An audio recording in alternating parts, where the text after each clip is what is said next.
Good afternoon, everybody. For the record, Delegate Jazz Lewis. We're here for Public Safety and Administrative Subcommittee of Appropriations. Thank you all for making time this afternoon. We are going to go in the following order today. First, we're going to have the Executive Department of the Governor.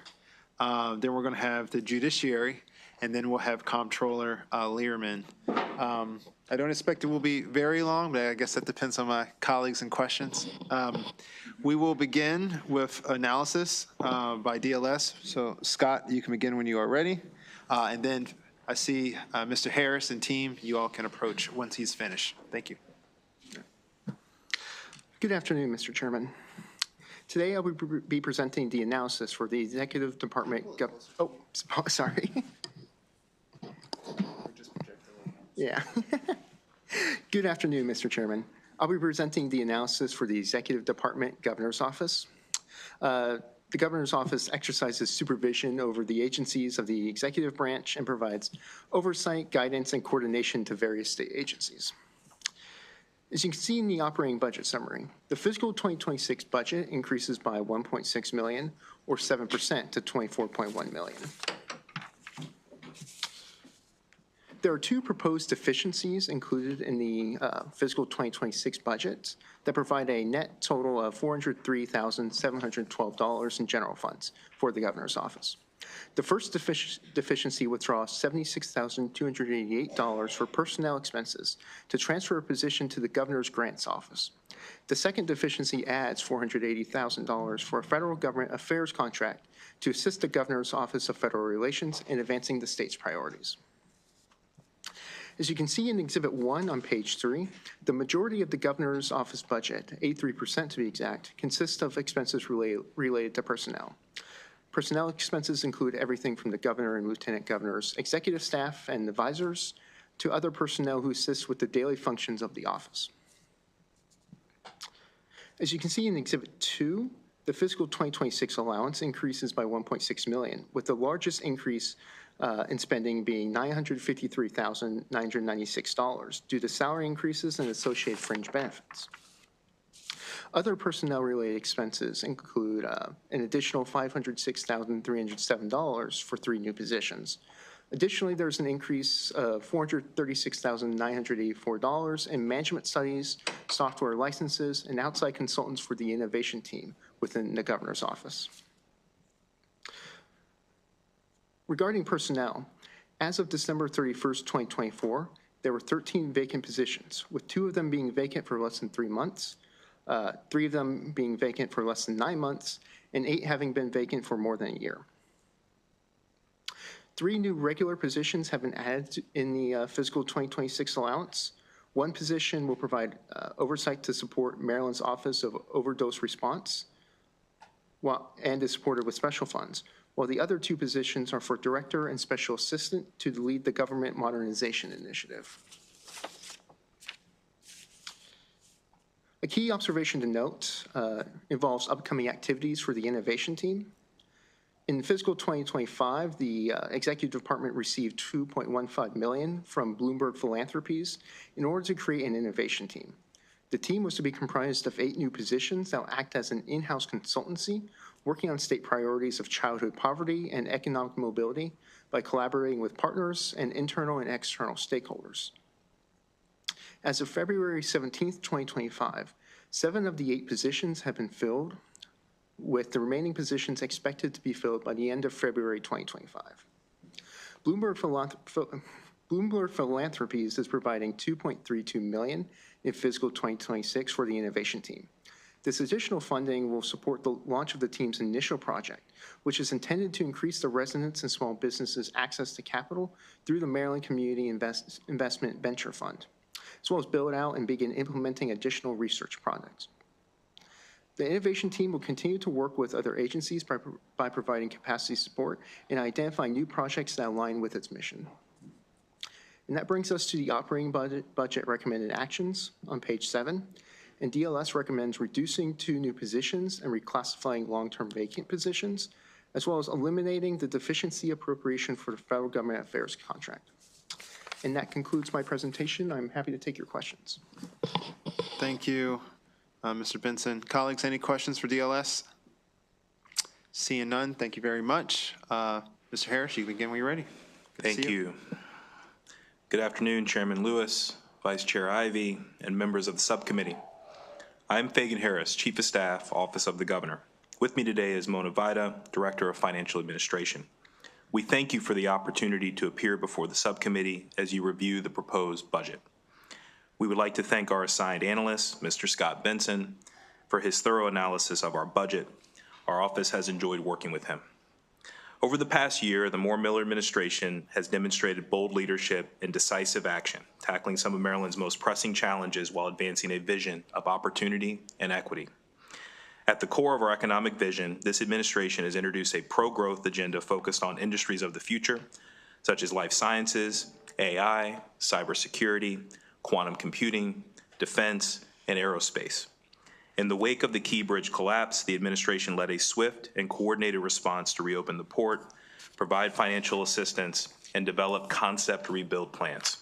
Additionally, we've expanded global engagement, increasing communications with international partners, and welcoming His Majesty King Abdullah II of Jordan to discuss opportunities for partnership.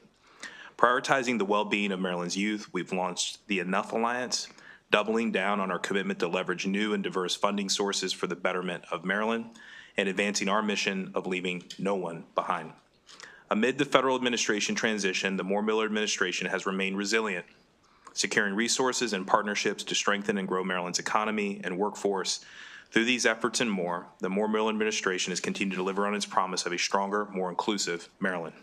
The following written testimony is provided on behalf of the Office of the Governor, and we'd like to begin on page 7 with the operating budget recommended actions. The first recommendation. The Office of the Governor respectfully disagrees with the recommendation to reduce 2 new positions. To date, the Governor's office has 6 vacant positions in various stages of the recruitment process, all of which are expected to be filled by the end of March 2025. This administration has carefully evaluated the essential roles needed from the remaining 6 vacancies to ensure success with ongoing initiatives. Therefore, the additional positions are necessary to implement the Government Modernization Initiative, which is a new initiative that requires additional staffing. The Government Modernization Initiative is a critical effort to identify efficiencies across state agencies to ensure that taxpayer dollars are used responsibly and effectively. These positions will play a key role in streamlining government operations, eliminating redundancies, modernizing outdated processes, all of which are absolutely necessary to play a part in closing the state's structural deficit. Furthermore, this initiative is designed to improve how the state government interacts with constituents, making services more accessible, responsive, and efficient. The Governor's Office of Performance Improvement is leading the Government Efficiency Initiative to identify performance and cost inefficiencies in the delivery of state government services. In order to expand that office's role to include this initiative, we are requesting 2 additional staff to oversee these new activities. We believe the Governor's office leadership is necessary to show commitment from the top to this important initiative. In addition, these cost savings will require a cross-agency approach that the Governor's office is uniquely positioned to drive. Finally, we believe these 2 new staff will be a high return on investment for the state, as the efficiencies that are implemented as a result of these positions will result in a savings of $40 million net positive impact to the state's general fund. On the second recommendation, in recognition of the current fiscal climate, the Governor's office concurs with the DLS recommendation to reduce the federal government affairs contract. This concludes our testimony. Thank you. Thank you, Mr. Harris. Colleagues, any questions? Delegate McComas. I'm kind of interested in why the governor met with King Abdullah II of Jordan. I mean, what, if you can say, I mean, I just thought that was kind of interesting because I don't have a map in front of me. And I guess I got the impression, was it regarding the Key Bridge issue or just met with him? It was about economic opportunity in the state and the fact that the economy of Jordan and the economy of Maryland has a lot of complementary aspects to them, and that there is robust opportunity to advance trade and kind of mutual economic partnership. In particular, they have a huge concentration in defense and leverage Lockheed and other defense contractors that are here in the state. They just do a tremendous amount of business. they actually import most of their olive oil from Maryland, believe it or not. And so that's like a huge trade relationship that we have there. And they have a big focus on growing their engagement with our higher ed institutions.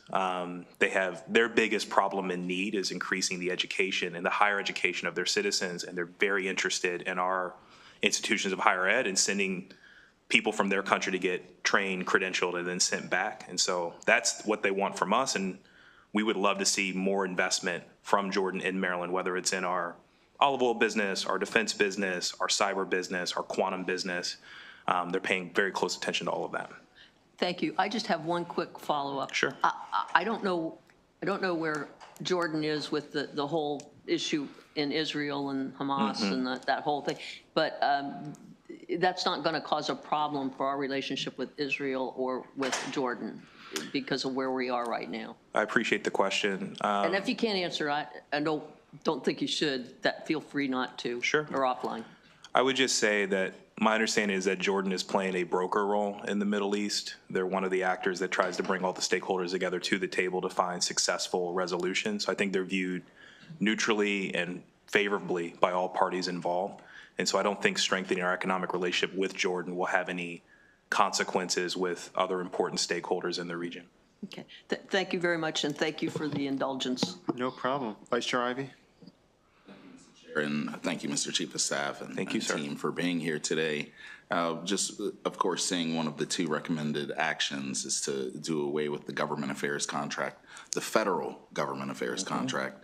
And for the people back home, they might be saying $500,000, what is this for? But there's so much on the line for the state of Maryland, whether we're talking federal aid, federal benefits, federal workers, federal agencies, so on and so forth. Could you speak to this contract? Just for the record. Yes, sir. Thank Thank you for that question. I'll tell you, your question gets at an important debate we had internally about whether to concur with the recommendation, because we do think it's terribly important that we engage the feds for all the reasons that you've outlined. What we ended up deciding is because of some of those vacancies, we saw some savings in the governor's office. We're going to use those resources to fund that contract. So we intend to move forward the contract. But in keeping with the fiscal climate and the very hard decisions that you all and the General Assembly have to make, we also want to keep faith with kind of the fiscal realities. If we felt like it was a decision between asking you for these funds and not doing it, I would be here asking you for these funds. Sure. So we are going to absolutely move forward on the contract.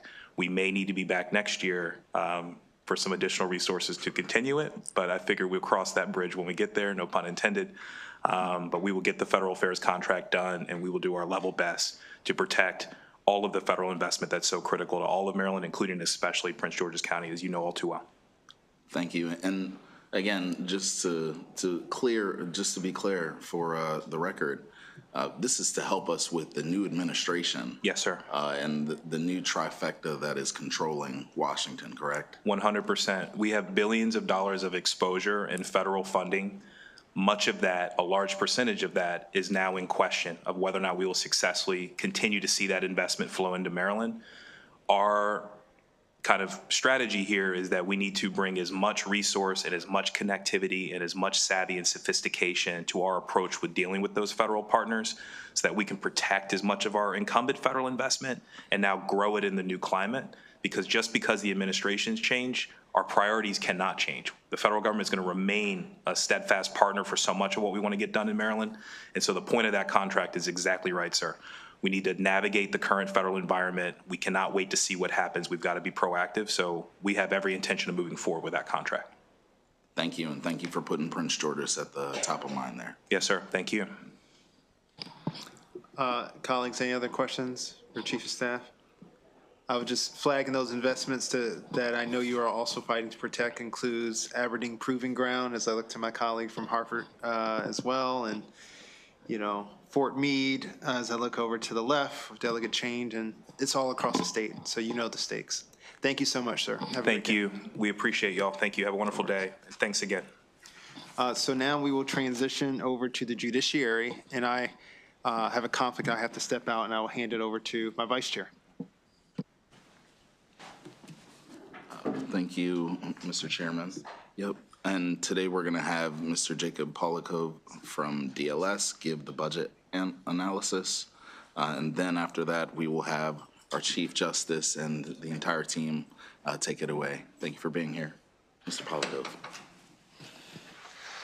Thank you very much, Mr. Chair.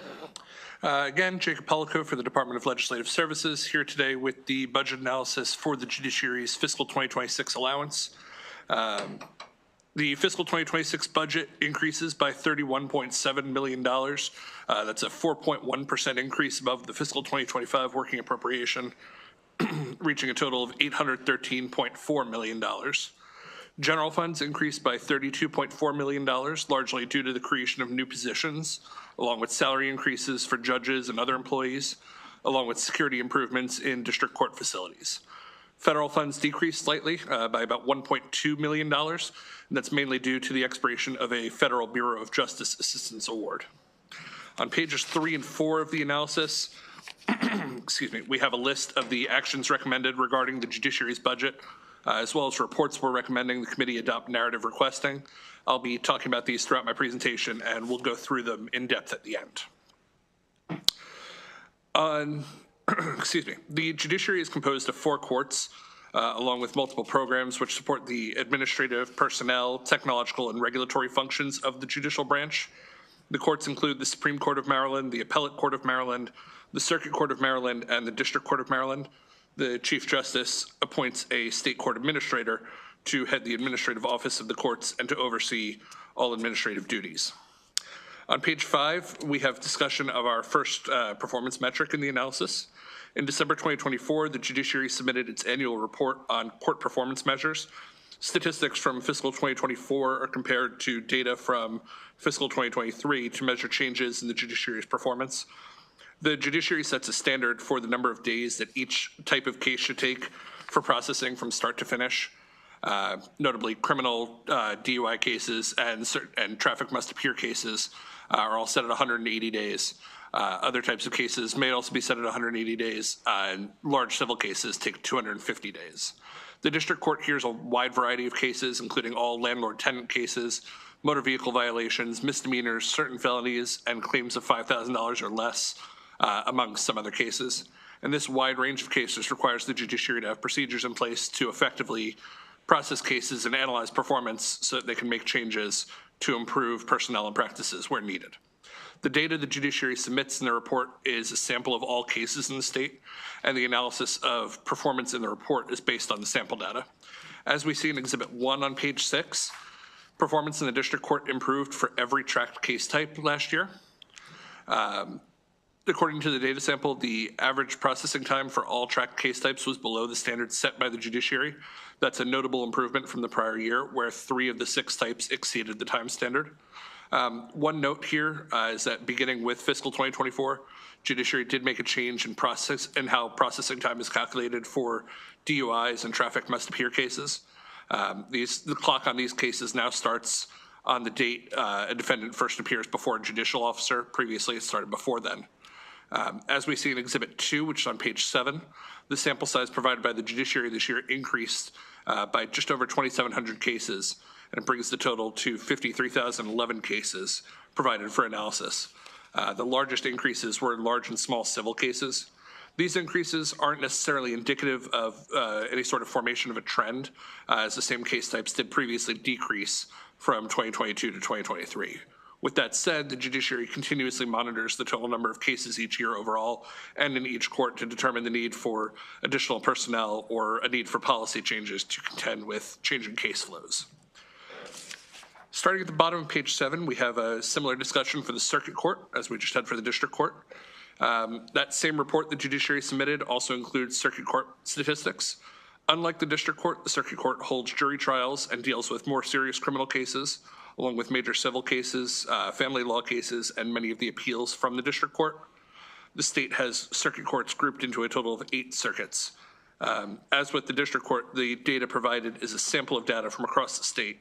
And as we see in Exhibit 3 on page 8, the sample size increased by 1,164 cases in fiscal 2024.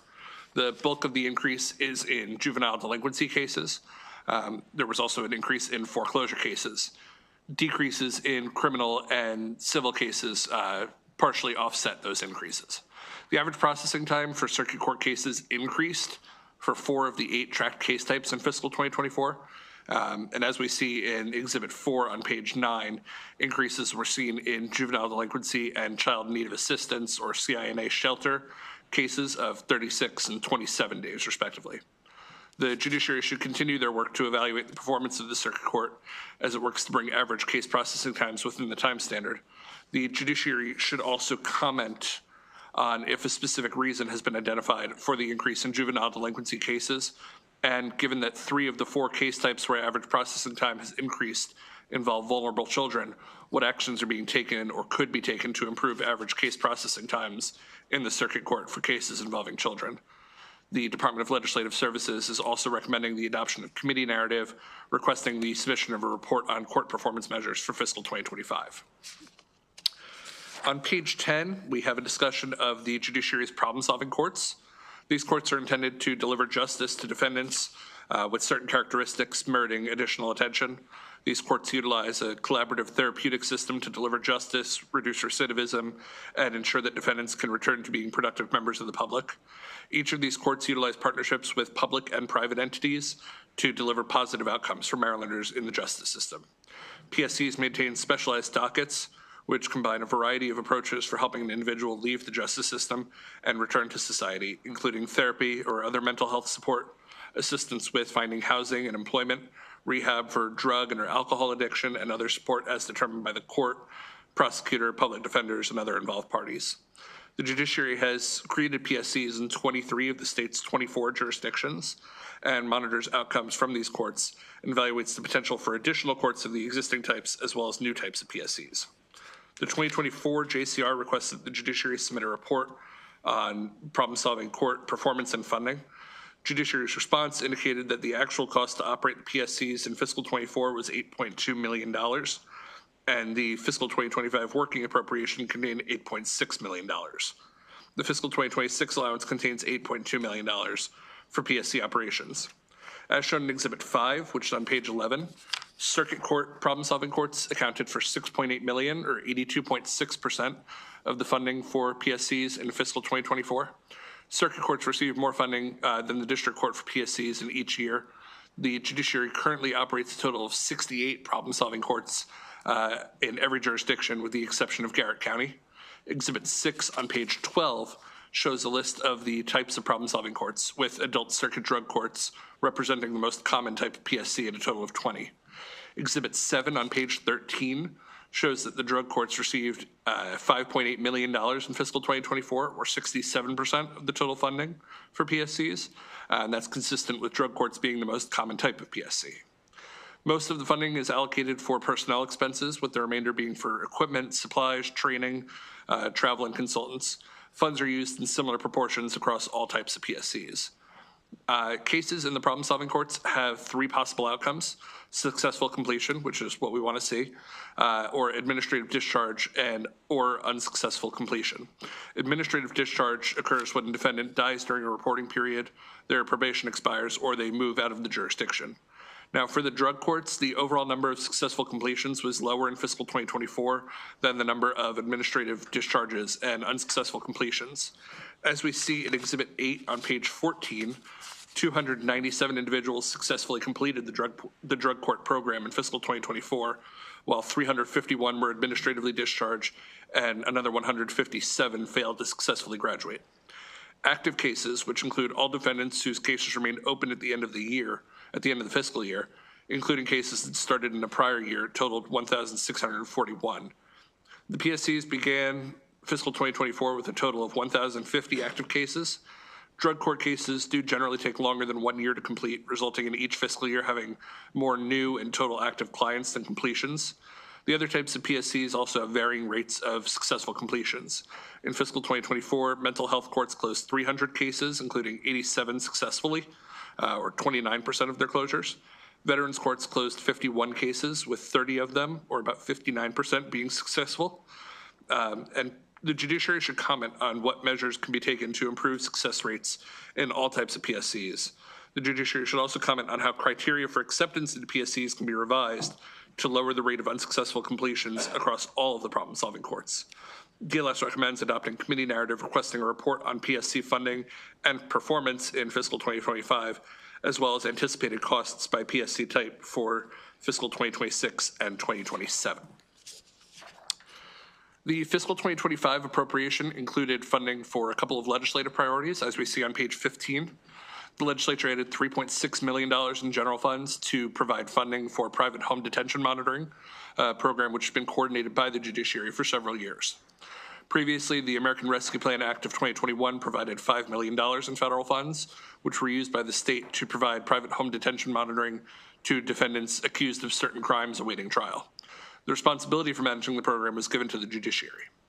During the 2024 session, the judiciary announced that the funds were nearly depleted after a surge in invoices submitted by the private contractors responsible for providing the monitoring. Judiciary had not previously established rules or guidelines regarding when invoices needed to be submitted after services were rendered. Additionally, the judiciary did not maintain data regarding expected costs for defendants in the monitored home detention program. This funding was added after the judiciary stated that the appropriated federal funds were running low and that defendants who would qualify for the program were at risk of being jailed while awaiting trial if additional funds were not appropriated. The fiscal 2026 allowance contains $3.2 million for the same purpose. DLS does recommend adopting committee narrative requesting that the judiciary submit quarterly reports on the program's status, including statistics regarding funding and the number of defendants in the program. The first report should also include the judiciary's guidelines for when invoices need to be submitted. The legislature also added $3.6 million to be provided to the Maryland Legal Services Corporation, or MLSC, to provide access to counsel. MLSC provides access to counsel for Marylanders in need in a variety of civil case types with this funding in courts throughout the state via grants to nonprofit legal services providers. By statute, MLSC funds can only be used to serve clients with incomes at or below 50% of the median income in Maryland, and grantees are required to comply with annual program and financial audits to ensure compliance. Currently, MLSC's grant programs funded through the judiciary focus on foreclosure prevention, workforce legal services, family law cases, and operating grants to support other legal services and fundraising efforts. As previously mentioned, the fiscal 2026 allowance totals $813.4 million. In Exhibit 9 on page 16, we have a breakdown of the funding across the judiciary's 11 programs, which include the trial courts, the appellate courts, administrative office of the courts, and various other functions. The trial courts received the most funding, comprising 65% of the fiscal 2026 allowance. Funds for the judiciary's major IT projects are housed within the Information Technology Units program. The programs grouped under other judiciary functions in Exhibit 9 include the Thurgood Marshall State Law Library, the Pretrial Home Detention Program, and Judiciary Units programs. In Exhibit 10 on page 17, we have a breakdown of the proposed changes in the judiciary's allowance from the fiscal 2025 working appropriation. The largest change involves $15.6 million for merit increases in fiscal 2026. Now, normally state agencies have merit increases budgeted in the statewide account in the Department of Budget and Management, but the judiciary's allowance includes this funding. There's also $1.7 million for security renovations at district court facilities and additional funding for the judiciary's help centers. The allowance also incorporates salary increases for judges in the amount of $10,000 per judge for fiscal 2026, as approved by the legislature after the Judicial Compensation Commission's most recent report in 2022. We have a breakdown of personnel data for the entire judiciary on page 19. The judiciary's allowance includes 13 new positions. Of these positions, 3 are specific to St. Mary's County, including a circuit court judge, along with a law clerk and a courtroom clerk. The need for the judgeship and the accompanying clerk positions were certified in the judiciary's annual report on the need for judgeships for fiscal 2026, which was submitted in December of 2024. In the report, the judiciary certified that the St. Mary's County Circuit Court has 207,246 minutes of work for judges per year, based on the average work from the 3 most recent years not impacted by the pandemic. That's fiscal 2019, 23, and 24. That total amount of work is approximately 86.4 weeks of work per year. St. Mary's County presently has 2 circuit court judges. The 2 existing judges should be able to adequately complete the amount of work for judges certified by the judiciary in their study and does not merit the creation of an additional judgeship. Therefore, DLS is recommending the deletion of the new circuit court judge position, along with the law clerk and courtroom clerks and their associated funding. DLS is also recommending the adoption of committee narrative requesting a report on judgeship needs for fiscal 27. The allowance also includes 2 new case manager positions for the district court, and while the total number of cases heard by the district court did increase from fiscal 2023 to 2024, 2024 did not exceed 2022. Therefore, DLS is recommending deleting those 2 positions along with the associated funding. The remaining 8 positions include a staff attorney, an assistant investigative counsel, new district court interpreters, and new positions for the administrative office of the courts, including a analyst, a human resources leave coordinator to support the new statewide family and medical leave insurance program, a technology initiatives associate, and a family services and policy specialist to assist juvenile and family services with the identification of guardianship cases which could benefit from certain services. The turnover rate for new positions in the judiciary in the allowance is set to 5.72%. That turnover rate is below 25%, which is normally recommended for new positions, and that's to account for time needed to advertise the new position, receive applications, interview, and hire at the beginning of the fiscal year. DLS recommends increasing the budgeted turnover rate for new positions in the judiciary in order to account for time needed to fill those newly created positions at the start of the fiscal year, resulting in a general fund reduction of $393,939. The 186.8 vacant positions present at the end of December 2024 are below the number of necessary vacancies for judiciary's budgeted turnover amount in fiscal 2026. If the judiciary continues to have this level of vacant positions, additional funding may be needed to fully fund personnel expenses. On page 21, we have the start of our first issue for discussion, which involves the judiciary's progress on major IT projects. The judiciary submitted its annual report on these projects in December 2024. And Exhibit 11 on page 22 provides information included in the report on planned spending by project through fiscal 2029. The total spending on major information technology projects in fiscal 26 is expected to be $19.6 million. That's down just slightly from last year's $19.7 million. The decrease is due to several projects concluding in fiscal 2025. That includes the Maryland Electronic Courts project and the Courthouse E-Readiness project. However, the amount of the decrease is smaller due to several projects receiving increased funding in fiscal 26, including the Enterprise Content Records Management project, which receives $651,000 more in fiscal 26 than the prior year. The Mobile Information project, which is budgeted at $1.5 million for fiscal 26, which is $500,000 more than the prior year, and the Enterprise Financial HR System and Digital Evidence projects, which each grow by $1 million in fiscal 26. The Voice over Internet Protocol Enterprise project is now planned to conclude in fiscal 26. That project was previously forecasted to need funding through at least fiscal 2028. And the judiciary is now forecasting that the State of Maryland Automated Record Tracking or SMART System Replacement project will conclude in fiscal 2028. DLS is once again recommending the adoption of committee narrative requesting an annual report on the judiciary's major IT projects. On page 23, we have a discussion of the appointed attorney program, which was created by the General Assembly in 2014 to ensure compliance with the decision issued by the Supreme Court of Maryland in DeWolf v. Richmond. The program supplies attorneys to represent indigent defendants at initial appearances before district court commissioners. These attorneys are private attorneys who are compensated by the state at a rate of $60 per hour. And each year since the program's inception, the budget committees have required the judiciary to report on the cost of the program. Data from fiscal 2024 shows that the full appropriation of $8.75 million was not used, with $266,994 remaining unspent. Exhibit 12 on page 24 shows a breakdown of the spending by judicial district, including a comparison with the amounts that the judiciary originally budgeted for each district. Exhibit 13 on page 25 shows the total number of invoices paid in fiscal 2024, which decreased by just over 300 from fiscal 2023. Prior to fiscal 2024's report, the judiciary provided data with the number of cases where representation was provided under the program. The fiscal 2024 report provided only data on the total number of invoices paid.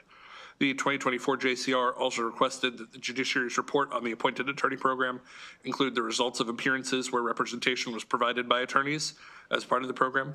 The 2024 report was the second year where this data was requested and was not provided.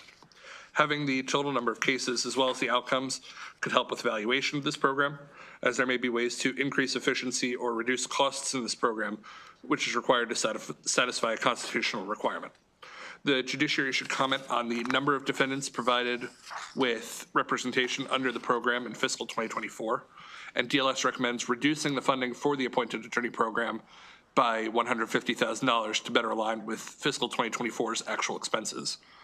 Additionally, DLS recommends adding language restricting $8.6 million in general funds to be used for the implementation of the program, and recommends the adoption of budget bill language restricting $250,000 in general funds pending submission of a report on the costs and utilization of the appointed attorney program, including the results of initial appearances and the total number of defendants provided with representation by the program. Starting on page 26, we have a comprehensive list of the actions recommended by DLS regarding the judiciary's budget. The first recommends that language be added to the general fund appropriation, reducing $687,742 in general funds and the abolition of 5 new positions, including the new circuit court judge for St. Mary's County and 2 other positions to support that role, along with 2 district court case managers. The second recommendation is to add language to the general fund appropriation, reducing $393,939 in general funds to increase the turnover rate for new positions in the judiciary to 25%, as is typically seen for new positions. Number 3 involves reducing $600,000 in general funds to align expenses for duplicating equipment with fiscal 2024's actual expenses. Number 4 restricts $8.6 million to the appointed attorney program. Number 5 restricts $250,000 of the appropriation made for the purpose of operating the appointed attorney program, pending the submission of the annual report on the program, including the cost and utilization data. The sixth action reduces $670,000 in general funds made for salary increases for contractual personnel to align these increases with increases made for other state employees. Action number 7 reduces $1 million in general funds made for the purpose of equipment repairs and maintenance expenses, again to align with fiscal 2024's actual expenses. Number 8 increases the contractual employee turnover expectancy to better align with levels seen in fiscal 2025. Number 9 reduces $150,000 made for the purpose of operating the appointed attorney program to align with fiscal 2024's actual expenditures. Number 10 reduces $175,000 in general funds made to fund travel expenses to align with fiscal 2024. Number 11 adopts narrative requesting the annual report on court performance measures. Number 12 adopts narrative requesting a report on problem-solving court performance and funding. Number 13 adopts narrative requesting the annual report on the need for judgeships. Number 14 reduces $500,000 in general funds made to fund communications expenses. Number 15 reduces $900,000 in general funds made for the purpose of funding printing expenses.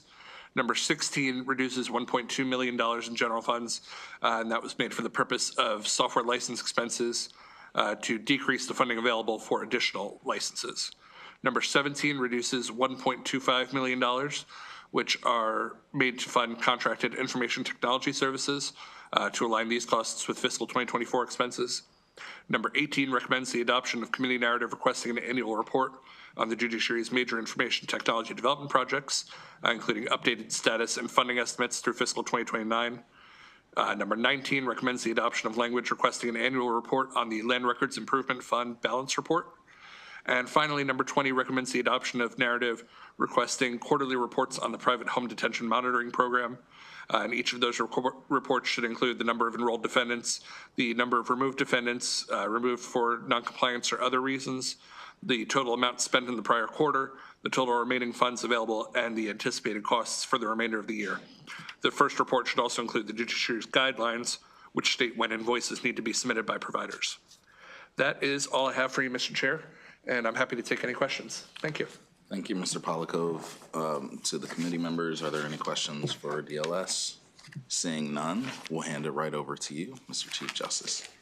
Thank you, Vice Chair Ivey, members of the subcommittee. We appreciate the opportunity to be in front of you today. For the record, I am Matthew Fader, Chief Justice of the Supreme Court of Maryland, and here with me at the table, starting off to my left, is Judge Joseph Stanalonis, the Administrative Judge of the Circuit Court for St. Mary's County. The State Court Administrator, Judy Roop, is immediately to my left, and to my right is the Chief Judge of the District Court of Maryland, John Morrissey. We're also joined here today by 4 clerks of court, and if I may, as a matter of personal privilege, just introduce them. We have Kathy Smith of the Circuit Court for Calvert County. If you guys stand up when I call. Lisa Yates from the Circuit Court for Charles County. Catherine Hager from the Circuit Court for Queen Anne's County. And Kevin Tucker for the Circuit Court for Washington County. And as always, I'd like to begin by thanking Mr. Polico for his detailed and thorough analysis. And I want to express my appreciation for the staff at the Administrative Office of the Courts involved in pulling together our budget and the information needed to respond here today.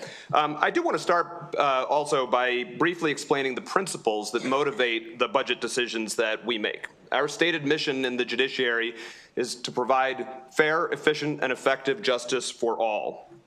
In doing so, we strive to do justice, to adhere to the rule of law, and to promote equal justice under law for all Marylanders, while also serving as good stewards of public resources. In our most recent strategic plan, we've adopted 5 strategic initiatives to guide our efforts. They are accountability and public trust, access to justice, a healthy, diverse, and productive workforce, a service-oriented approach to court operations, and technology use that is effective and responsible. These initiatives are always in the forefront of our minds and our budget decisions, and we thank the General Assembly for your support and commitment to equal justice and to excellence in court services. We do, of course, recognize the existing fiscal climate in the state. We recognize that in the decisions we made in our initial budget submission, and we also recognize it in our decision to accept several of the recommendations from DLS. One thing that we do request in connection with all of the recommendations is that I retain the authority that has traditionally been afforded to the Chief Justice to reallocate funds among programs where there are cuts. I'll address that as we go. That authority was recommended with respect to 2 of the proposed cuts, but not the others. But we would ask that it be afforded with respect to all of the cuts. So I'll begin with the 2 comments that we were asked to make. We were first asked to comment on whether we've identified a specific reason for the increase in juvenile delinquency cases. And the short answer is no. We have experienced a 38% statewide increase in juvenile delinquency filings. Cases, of course, come to the judiciary from outside entities. They don't originate within the judiciary. And they come as individual cases, each with their own set of specific facts. They don't come as sets or waves. And the factors surrounding which cases come vary across the state from jurisdiction to jurisdiction. There are a variety of reasons that could be behind the overall increase, including prosecutorial decisions, underlying trends in criminal activity, changes in the laws applicable to juveniles, and many other factors. Some of those vary by jurisdiction, others don't. But at least as of now, we in the judiciary have not identified a specific reason we can point to for the increase in judicial delinquency cases. The other part of that comment was addressing some case types dealing with particularly vulnerable children, children in need of assistance cases and termination of parental rights cases. We certainly agree that cases affecting children are extraordinarily important. We employ tight time frames, intentionally tight time frames in these cases because of the importance of the cases generally and the specific importance of trying to resolve them quickly because of the lives that they affect. We're dedicated to trying to work on improving performance on meeting those tight deadlines that we've established. There are a variety of factors that can cause these cases to take longer than we'd like. There are, of course, constitutional rights that are involved in those cases, difficulties in locating parties, and making sure that everyone's due process rights are respected. But in looking at the factors that have led to increases, one very significant factor in our ability to move cases is resource constraints of external stakeholders. Notably, there's a limited set of attorneys in Maryland who work on those cases. Across Maryland, there are only about 35 public defenders and 115 attorneys available to serve as panel attorneys that practice in CINA and TPR cases. That creates a constraint when we're trying to set cases, when judges are trying to set cases and hear them, and the same individual might be representing parties in cases in multiple jurisdictions, and sometimes cases need to be postponed in order for an attorney to become available.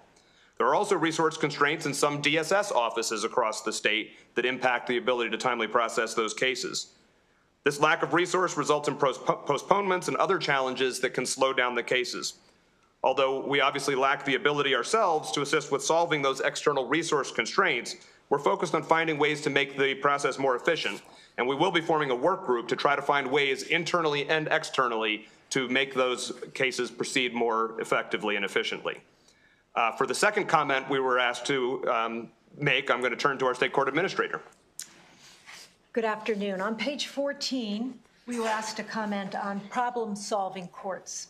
Specifically, what measures can be taken to improve success rates and how criteria for acceptance into problem-solving courts can be revised to reduce unsuccessful completions. Since 1994, the judiciary has established more than 68 problem-solving courts dedicated to helping participants navigate the complex challenges of substance use disorders, mental health issues, veteran recovery, and truancy. By combining accountability with evidence-based treatment and behavioral health services, Maryland's problem-solving courts continue to transform lives and strengthen communities throughout the state. In 2024, the Central Maryland Regional Veterans Treatment Court was established.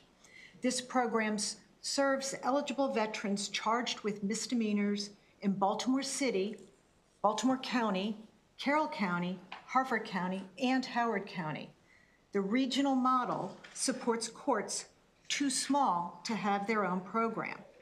The Regional Veterans Treatment Court honor veterans' service by providing them with the necessary resources and support to address underlying issues contributing to criminal behavior, thereby facilitating their reintegration into society. We ensure the successful completion of program participants by utilizing nationally recognized criteria, specifically the risk and needs triage screening tool to identify the most suitable candidates for problem-solving courts. This approach helps minimize unsuccessful completions. Additionally, we continuously evaluate best practices and provide ongoing training on key topics such as selecting the right participants, supporting families of our incarcerated supporting families of incarcerated parents, mental health first aid, and establishing community advisory boards.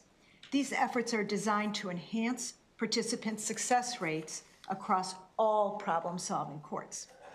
All problem-solving courts are evaluated annually to determine how well we adhere to national standards for screening and assessment. We increased our adherence rate from 76% in fiscal 22 to 89% in fiscal 24.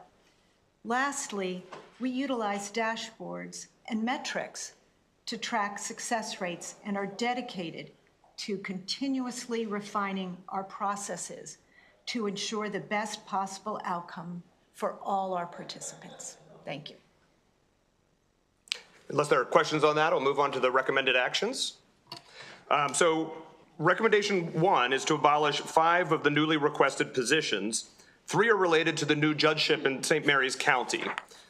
2 are for new district court case managers. In recognition of the state's fiscal constraints, we do accept the recommendation with respect to the 2 case managers. However, we respectfully disagree with respect to the 3 positions that really all relate to the establishment of a new judge. The other 2 are accompanying the new judgeship in St. Mary's County. The judiciary has traditionally asked the General Assembly to authorize new judgeships only when the methodology we employ, which is based on a model that was provided by the National Center for State Courts, certifies a need to do so. That methodology is based on an assessment of how long it takes to handle different types of cases across the entire state on average, and the number of cases that have been filed in those case types over the course of the past 3 years, in this case, the past 3 years that have not been affected by the COVID pandemic. We're currently using a model where the last full update was completed in 2017. There was a partial update in 2022, but most of the model dates to 2017. This year, that assessment certified a need for 4 new judgeships in the state. For a variety of reasons, including space limitations and fiscal considerations, we are not requesting a new judgeship in any of those 4 jurisdictions. 4 other circuit court jurisdictions requested that we request additional judgeships, even though the model did not certify a specific need. We have not requested judgeships in 3 of those 4 jurisdictions. Each of those jurisdictions makes a good case for needing additional resources. However, the bar for the judiciary making such a request where the model did not support it is extraordinarily high, in order that we maintain credibility with you by adhering to our rigorous methodology. Given the cases those jurisdictions made for needing additional research, we have accelerated the process of updating that model to make sure that it accurately reflects, or at least as accurately as possible, need across the state. The Circuit Court for St. Mary's County's request cleared our high bar because there have been demonstrable changes in that court's workload that we know are not reflected in the model. It's not necessarily a deficiency in the model, it's just understanding what the model is, how the model is designed and what it takes into account and what it doesn't. Although many of our jurisdictions are now returning, or have not yet returned to the caseloads that preceded the pandemic, St. Mary's County has increased caseloads from that time. But most significantly, its contested criminal jury trials held have increased 261% between calendar year 2019 and calendar year 2024. That is particularly significant because the model we employ to analyze the need for new judgeships is based primarily on filings, not what happens to those filings when they go through the system. So it does not take into account jurisdiction-specific changes and what happens to cases after filing. A case that goes to a jury trial obviously takes far more time than a similar case that's resolved in a plea deal. And we know that that increase in this case is not accounted for in the model. St. Mary's County has also seen a 62% increase over that same time period in family law merits hearings. Increase in merits hearings, of course, which take a lot more time than cases that are resolved by a settlement, also are not reflected in the methodology. Efforts to resolve the backlog that's been created by these increases have not allowed that court to do so, and I've asked Judge Stanalonis here so that he can give you a little bit more information in that regard. Mr. Vice Chairman, members of the subcommittee, I want to thank you very much for giving me the opportunity to address this issue. I first want to thank Chief Justice Fader and the judiciary for supporting my request. And I want to just give you some background as to why I've made this request. As you heard, the statistics, the number of trials in our jurisdiction has gone up substantially, and it has eaten up a tremendous amount of court time that would normally be available for all cases. You heard at the very beginning of DLS's report that there are time standards that are required for each of the different types of cases. Criminal cases, defendants have a constitutional right to have their cases heard within 180 days. They get the priority because many times those individuals are incarcerated. We had a change in state's attorney 2 years ago. The current state's attorney has decided not to negotiate some types of cases for whatever reason, and as a result of that, we have had a significant number of trial increases in trials. To give you an example, prior to that time period, we typically scheduled 2 weeks a month for criminal jury trials. The vast majority of those cases would be resolved by way of a plea bargain, and if we did have trials, they were typically 2 to 3 days per week. Since that time, we are now scheduling 3 and 4 weeks per month for criminal jury trials, and our trial time is now 4 and 5 days per week. So that is the amount of time that we're using for the criminal side. That impact has then carried over to our availability for court time for family cases and civil cases. Our civil filings as a whole are up. The number of trials are not necessarily up in civil cases. Our family cases, our filings are up, and they also have had a spike in the number of contested merits hearings. Right now, if you were to walk into our courtroom or our courthouse and ask for a 1 day with a judge, the first available day that I have is in September. And if you were to ask for more than that, you're pushing towards the end of the year. So to give you an example, we have cases, family cases, where people come in and they want to deal with access and visitation and child support and divorce. And it takes 30 to 60 days to have those cases get set in for a scheduling conference. They show up today for a scheduling conference. I'm giving them a one-day trial date in September, October, November, or later. If they need more than one day, it's later. The judges in St. Mary's all recognize that this was a problem. This request should have been made over a year ago. We recognize that it was a problem. We weren't sure that the issue with the state's attorney trying more cases would continue. So we all agreed essentially to roll up our sleeves and do everything that we could to fit in cases wherever we could.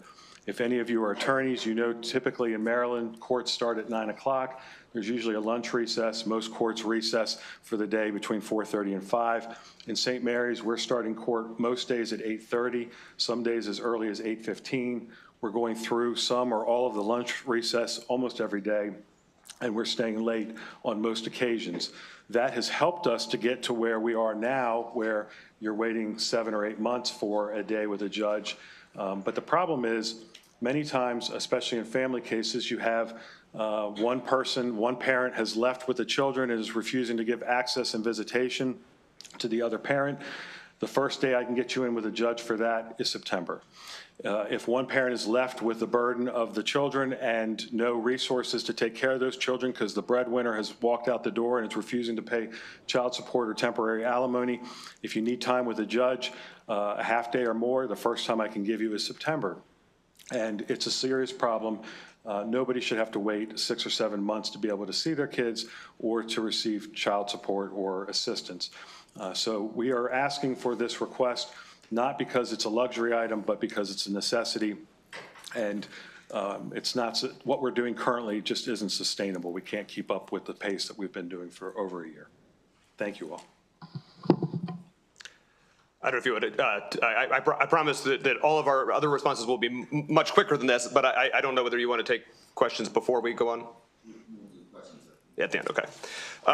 So with respect to recommendation number 2, which is to reduce funds to increase the turnover rate budgeted for new positions to 25%, we respectfully disagree with that because we did budget 25% turnover for new positions as required. A source of that confusion may be that the judiciary's personnel data is calculated outside of the state's budget system, but we're working with DLS to provide that information and think that that's just a point of confusion. With respect to recommendation 3, which is to reduce $600,000 in general funds for the purpose of duplicating equipment expenses in recognition of the state's fiscal constraints, we accept that recommendation. We would ask that we be able to reallocate across the budget, though. Recommendations 4, 5, and 9 are related to the appointed attorney program, and I'll turn to Chief Judge Morrissey on that. Good afternoon, Vice Chair Ivey and members of the committee. For the record, my name is John Morrissey, and I'm Chief Judge of the District Court. Recommendations 4, 5, and 9 are collectively found on pages 23 through 27 of Mr. Polikoff's submission. Recommendation number 4 restricts $8.6 million of funds to be used only for the appointed attorney program. This has been the norm of the program since its inception in 2014, and we accept this item. Recommendation number 5, found on page 27, would restrict $250,000 in the judiciary's budget until a particular report regarding the appointed attorney program is provided. We agree with submitting a report, and we have submitted the report in the past, but we respectfully disagree on 1 or 2 of the requirements in this report for several reasons. First, the requested data that would require the court to produce initial appearance outcome data would require 30,787 different case outcomes. This is a very large data set, and the system is currently not configured for a report of this type. Custom programming would be needed to develop and to implement this report at a estimated cost of over $48,000. Second, the appointed attorney program is required to fulfill a constitutional right, ensuring that each indigent defendant has the opportunity for counsel at the initial appearance. The right must be fulfilled, and the decision of the commissioner is really irrelevant to whether this right has been satisfied. For example, there's statutory requirements when a defendant is charged with certain very serious crimes.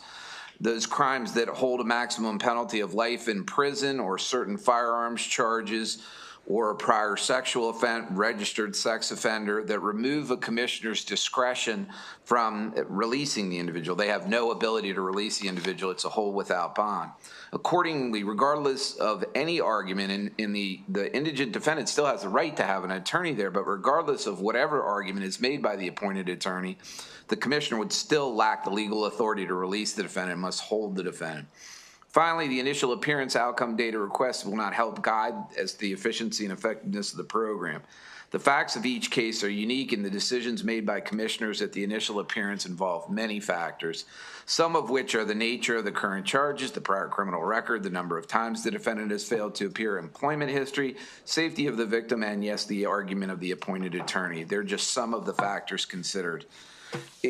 We would be happy to work with Mr. Polikoff and DLS for a report on scheduling methodology, which I suggest to this committee is a more appropriate look if you're looking at the efficiency and any technological advancements. And we've made a bunch of technological advancements over time in operating the program. And I believe that those statistics would be more beneficial in evaluating the effectiveness of the program. Recommendation number 9 on page 27 will reduce $150,000 from the appointed attorney program to align with fiscal 24 actual expenses. So it basically brings down the appropriation of $8.75 to $8.6 million. And we're happy to say that we brought the program in under budget this past year. My Director of Commissioners, Tim Haven, is here. So kudos to him and his team, and we accept this reduction of $150,000. With that, I would turn it back over to Chief Justice Fader. Thank you. Recommendation 6 is to reduce $670,000 in general funds made for salary increases for contractual personnel. We accept this recommendation, but for this we actually think we need the ability to reallocate that. The two largest categories of contractual personnel that we have are first district court bailiffs that provide all the security for our district court facilities, but second is senior judges. As I said, the biggest category of district court contractual personnel is district court bailiffs, and we have the ability to adjust their that pay. We do not have the similar ability with respect to senior judges because by statute the rate of pay for senior judges is tied to active judges, and so the increase that the General Assembly approved 3 years ago with respect to active judges is what controls the increase for senior judges. So we accept that recommendation as far as the reduction, but would need the ability to reallocate for that. Recommendation 7 is to reduce by $1 million in general funds made for the purpose of equipment repairs and maintenance expenses. In recognition of the state's fiscal constraints, we accept that recommendation, but would request the ability to reallocate. Recommendation 8 is also for personnel. It's to increase contractual employee turnover expectancy to better align with fiscal 2025 levels. That as well, we think relates to senior judges, and for that reason we respectfully disagree because turnover rate really isn't applicable to senior judges. Those aren't positions that are subject to being vacant. Those judges are called in only when needed to perform specific work, and so just the nature of their work is on call, and a turnover rate really doesn't apply there. Recommendation number 10 is to reduce $175,000 in general funds for the purpose of travel expenses, and recognizing the state's fiscal constraints, we accept that recommendation. Recommendations 11, 12, 13, 18, and 19 are all to provide reports. Those are reports on court performance, problem-solving courts, judgeship needs, major IT projects, and land records fund, and we accept and agree with all of those recommendations. Recommendation 14 is to reduce $500,000 in general funds for purposes of communication expenses. In recognition of the state's fiscal constraints, we accept that recommendation as well, but as with the others, would appreciate the right to reallocate. Recommendation 15 is to reduce $900,000 in general funds made for the purpose of printing expenses. For the same reason and in acknowledgement of the state's fiscal constraints, we accept that, but would request the ability to reallocate. For recommendations 16 and 17, I'll turn it over to State Court Administrator Roop. Thank you. Recommendations 16 and 17 would also reduce operations, and we respectfully disagree with these.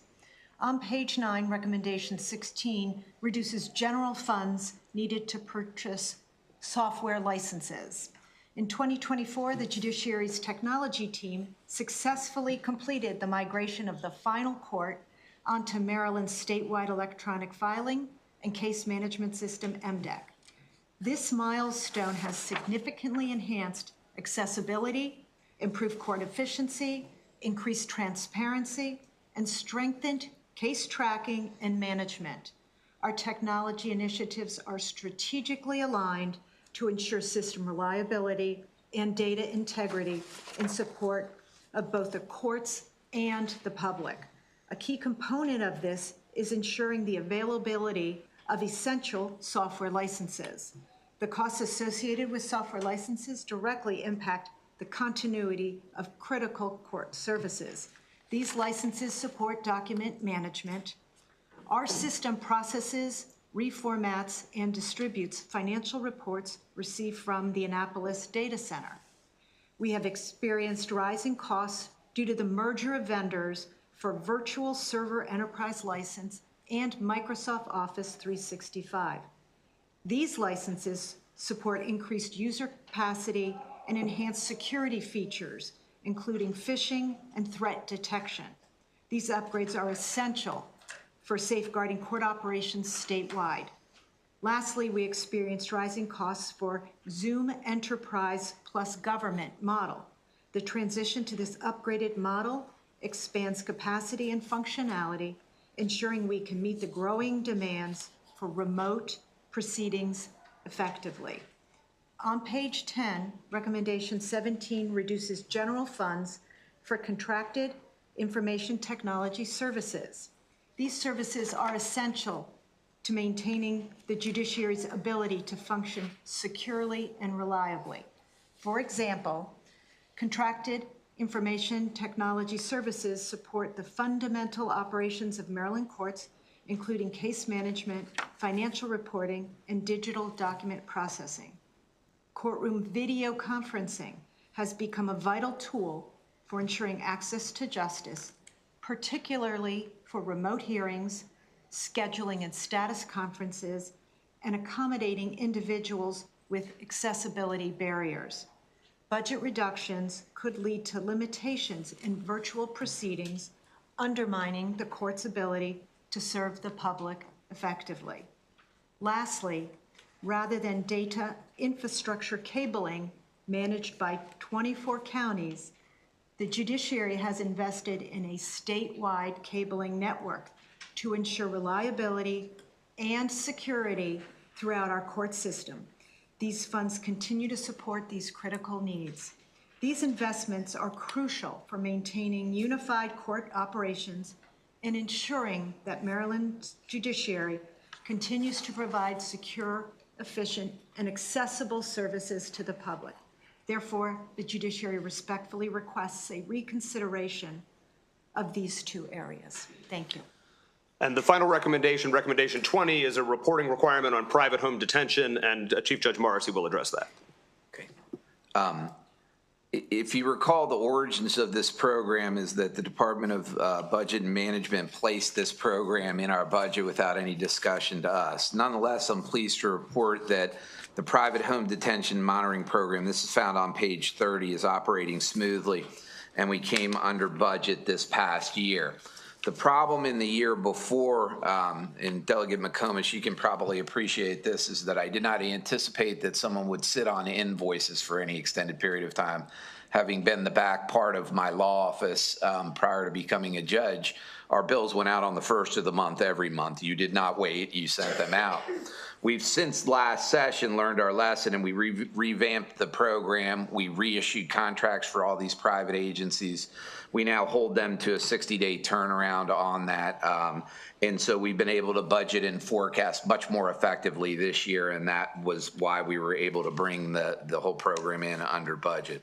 In addition, while off to a slow start, there was a work group on private home detention that was authorized in last year's bill, which will be meeting for the third time, and we think this third time will have all the appropriate players there, and we're looking forward to working with that. And I know that Chair Clippinger has also introduced House Bill 1125 that would expand the scope of that work group to really provide and tighten up the regulations over these private home detention agencies. We agree with the report, and we provided a report this year. However, we disagree with one element of that, and I won't go on very long about it, but it's what the case outcome are the reasons, for why the case termination occurred.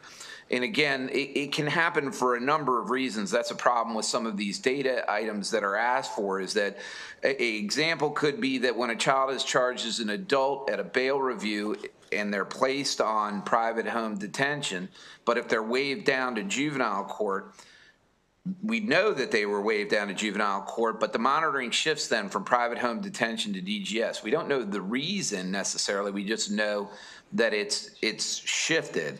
We also, another example would be that a typical end of the case is a reason why there'd be a termination of private home detention, but that really wouldn't tell you very much.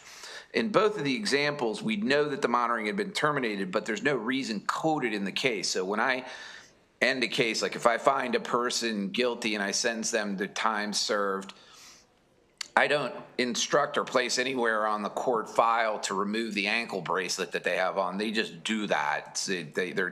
They're taken off at that point because they're no longer under the court supervision.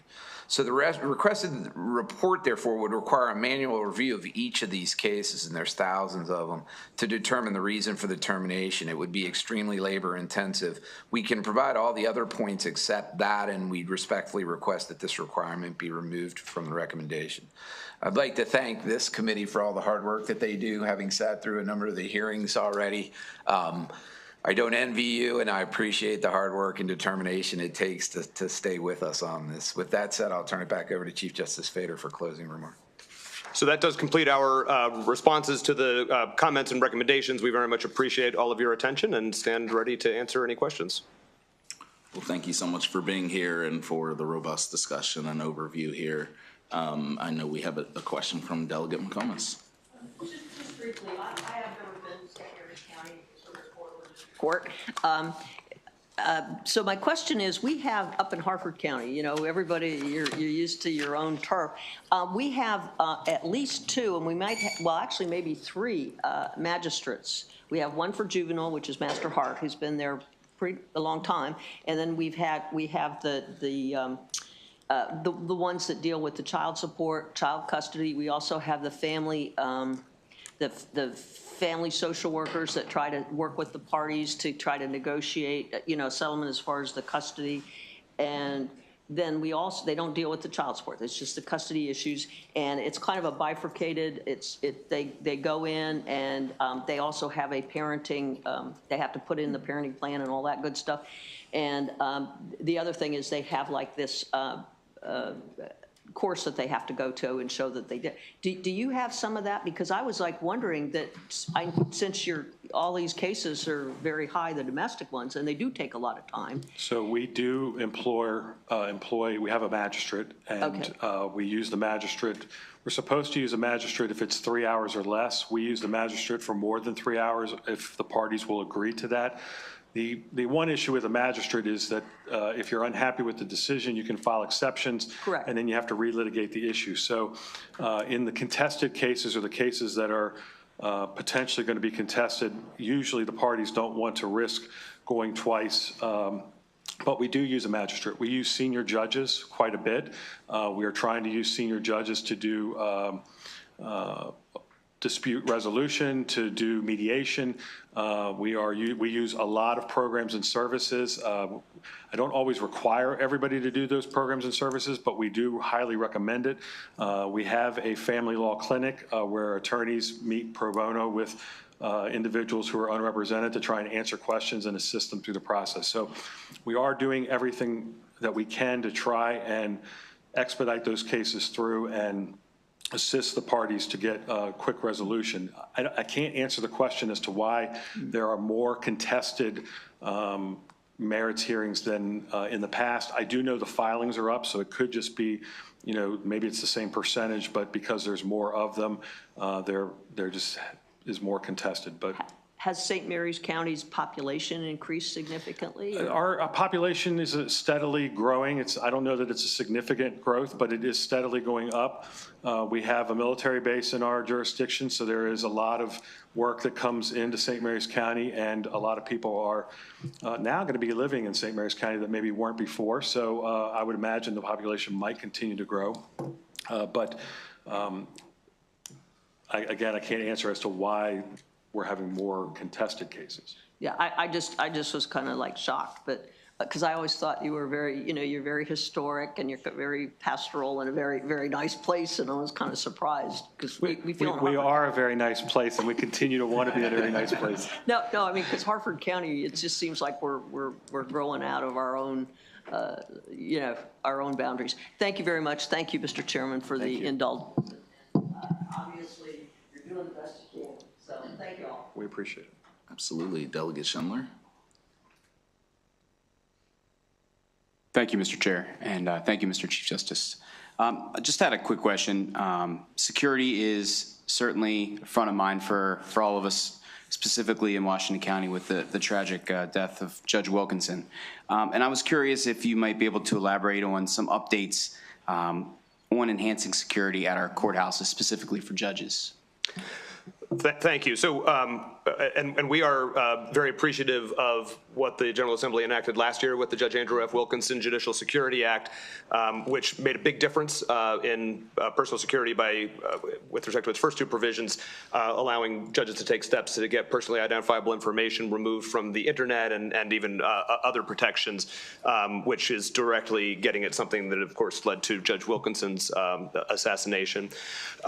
Beyond that, the act created a task force, a legislatively initiated task force that was assigned to basically look at three areas dealing with security, two related to security that goes beyond just judges. It includes judges, but everybody who goes into a courthouse, and the third really was more specific to judges. That task force, which I chaired, and included representation from both houses of the Maryland General Assembly, from executive branch agencies, from local legislatures, chiefs of police, sheriffs. It was a very broad task force. It started its work last June and had a report due to the General Assembly in December. So it was quick, but made a lot of really good progress. One of those areas was with respect to security personnel in courtrooms. Maryland, there are some jurisdictions, well, I step back for a second. In the district court, security is provided by district court bailiffs, and not without great difficulty, we are meeting national, at least minimum standards for providing security in courtrooms in the district court. That, of course, is funded through the state's budget. At circuit courts across the state, security is provided by sheriff's departments, so 24 different sheriff's departments across the state, and it's funded locally by the local legislative body. And in a number of jurisdictions, we are not meeting the basic minimum standard of having security in every single courtroom where there is a proceeding occurring.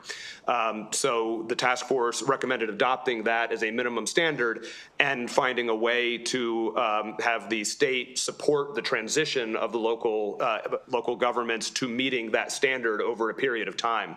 We have introduced legislation this year, or legislation was introduced at our request this year, to make that, to adopt that minimum standard, to say that every time a proceeding is going on, there has to be at least one approved, qualified court security officer in the courtroom, and where there's an incarcerated individual or an individual who may be incarcerated, another security officer needs to be in that courtroom as well. This is basic minimum standards nationally, but we would adopt them in Maryland.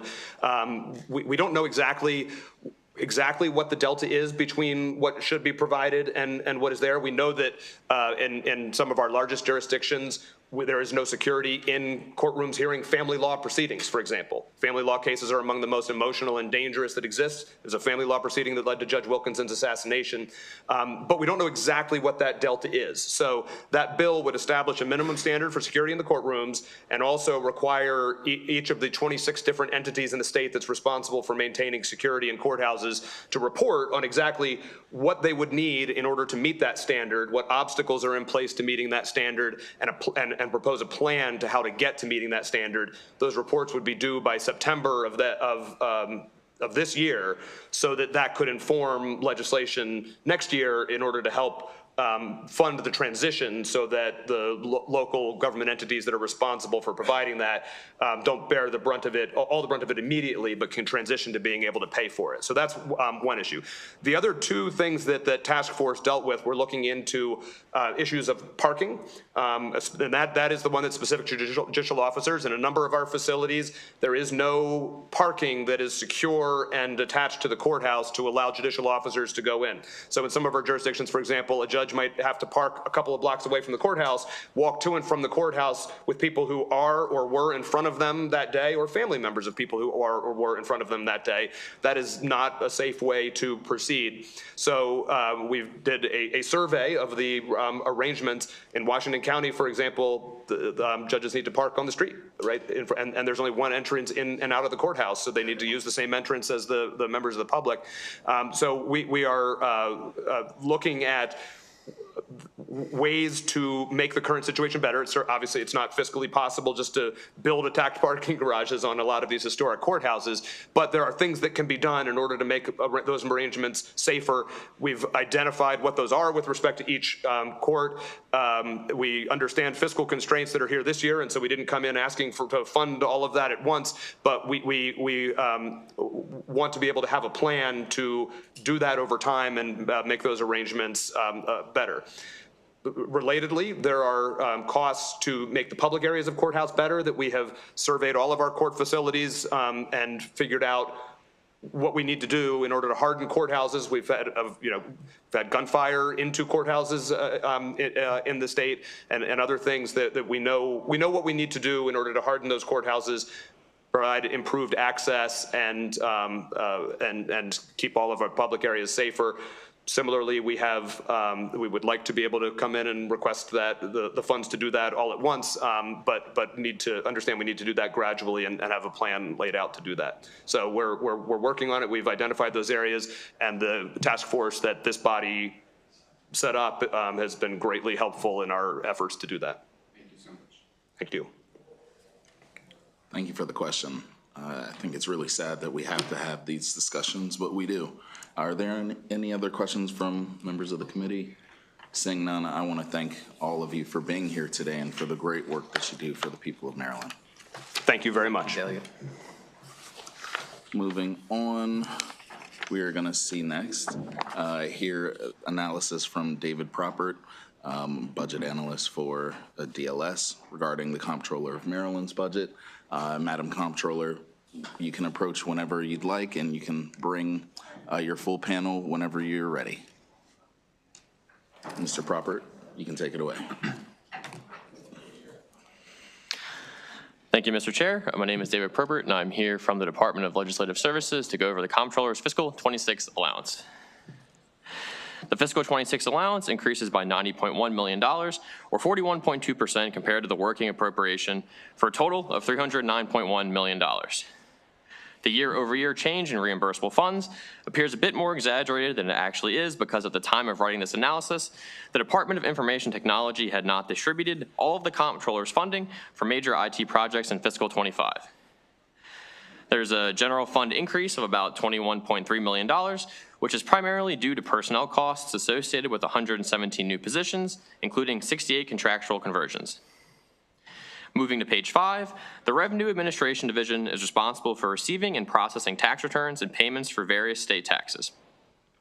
Exhibit 1 shows the number of paper and electronic personal income tax returns received and the percentage processed within 22 days for paper and 4 days for electronic returns. In fiscal 24, the number of electronically filed returns decreased by 8%, and the number of paper returns fell by 145% compared to fiscal 23. The number of electronic and paper returns that were processed within 4 and 22 days respectively both increased in fiscal 24. Approximately 3 million tax returns were filed in fiscal 24, which is the lowest level since fiscal 2016, and a decrease of about 390,000, or 11%, from fiscal 23. Moving to page 6, the Taxpayer Services Division receives and processes inquiries by mail, email, and telephone. The Taxpayer Services Division received approximately 341,000 emails and 639,000 phone calls in fiscal 24, which is an increase of 54% and 17.6% compared to fiscal 23, respectively. The 17.6% increase in the number of telephone calls from fiscal 23 to 24 corresponded with a slight increase in the average time spent on hold. In fiscal 24, the average time spent on hold was 5 minutes and 25 seconds, and the average hold time has risen sharply since fiscal 2020. The fiscal 26 allowance contains $2.9 million for new call center contracts to staff phone lines during periods of high demand. The comptroller should comment on how much it estimates that these new contracts will reduce average wait times. Exhibit 3 on page 7 shows the percentage of surveyed customers who are either satisfied or very satisfied with web-based services. After a consistent satisfaction rating of around 83% from fiscal 2020 to 2023, the rating fell to 69.2% for fiscal 24. The comptroller's budget hearing testimony from the 2024 legislative session indicated that the agency lacked a modern customer relationship management system and that plans were in place to begin using the ServiceNow platform. The comptroller should comment on the implementation status of ServiceNow, the platform's capabilities, and how its use will improve services for taxpayers. Moving to page 8, the Compliance Division is responsible for enforcing tax laws and fees administered by the state. Exhibit 4 shows the reported number of active delinquent individual and business tax accounts as of June 30th for each fiscal year. From fiscal 21 to 24, the number of active delinquent individual income tax cases increased by about 301,000 or 110%. From fiscal 23 to 24 alone, the number of active delinquent individual income tax cases increased by 33.1%. Additionally, the number of active delinquent business tax cases increased by 13.5% from fiscal 23. The comptroller should comment on the reasons why the number of active delinquent individual income tax cases has increased substantially since fiscal 21 and what is being done to reduce the number of cases. On to page 9, the comptroller uses a variety of methods to pursue payment or recovery of unpaid taxes, including payment agreements, tax liens, bank attachments, offsets by the Internal Revenue Service, and salary garnishments. Exhibit 5 shows the number of accounts for which taxes were collected by each of these methods. Collection efforts declined significantly during the pandemic because they were temporarily paused as many taxpayers experienced financial hardship, and collections resumed in August of 2021. From fiscal 23 to 24, the number of cases certified to the IRS for offset increased by 12.1%. The number of payment agreements entered increased by 5.4%, and the number of tax liens increased by 4.3%, while the number of salary garnishments decreased by 14.7%, and the number of bank attachments decreased by 28%. Exhibit 6 on page 10 shows the amount of unpaid income and business taxes collected. The amount collected for unpaid individual income tax increased by approximately $122 million, or 28% from fiscal 23 to 24, and the amount collected for unpaid business tax decreased by approximately $50 million, or 16.3% over the same period. Going to page 11, one responsibility of the Compliance Division is to audit tax returns. Exhibit 7 shows that while the number of business tax accounts grew marginally or stagnated each year from fiscal 2012 through 2023, the number of business tax audits and investigations was on a downward trajectory even before the sharp decline reported in fiscal 21 during the pandemic.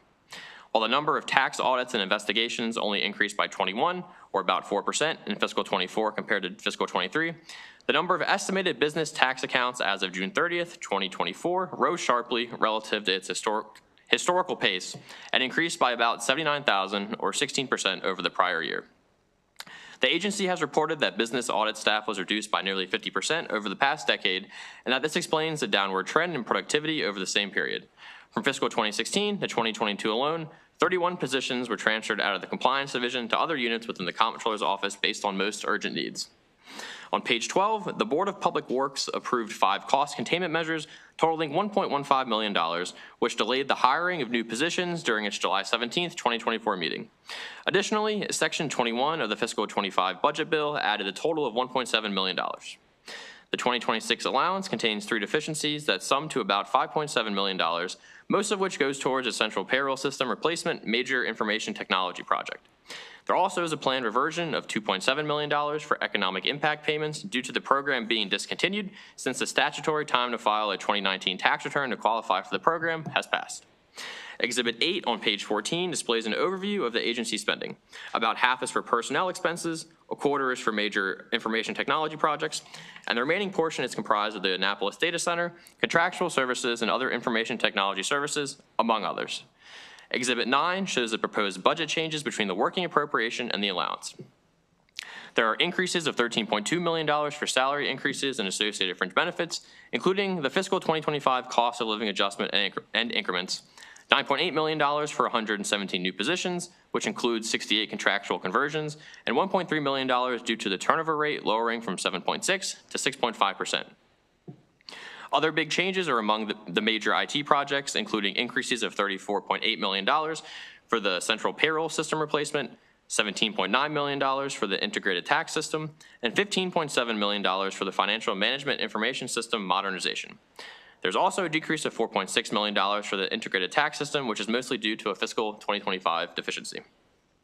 Flipping to page 17, the allowance provides 117 new positions, and of the 94 vacant positions as of December 31st, 2024, none have been vacant for more than 1 year. Exhibit 10 on page 18 shows the distribution of the new positions. 59 go to the Taxpayer Services Division to staff branch offices, call centers, and respond to taxpayer inquiries via email, in-person meetings, and virtual appointments.